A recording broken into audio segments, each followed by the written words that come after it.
چو بینم یک مسلمان سر خم، گریم آید.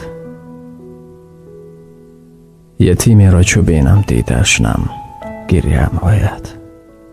نباید گریم از فقر ناداری، چو بینم تاجیک نادان و بیغم، گریم آید.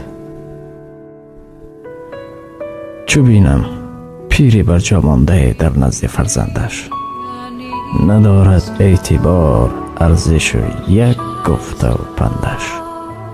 پسر مغرور مالو می دهد فندش، دلم سوزد به حال پیرمردا، گریم آید.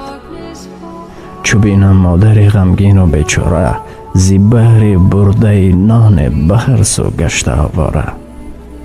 غم دنیا دلش را کرد صد پاره، به حال مادر خود گریم آید.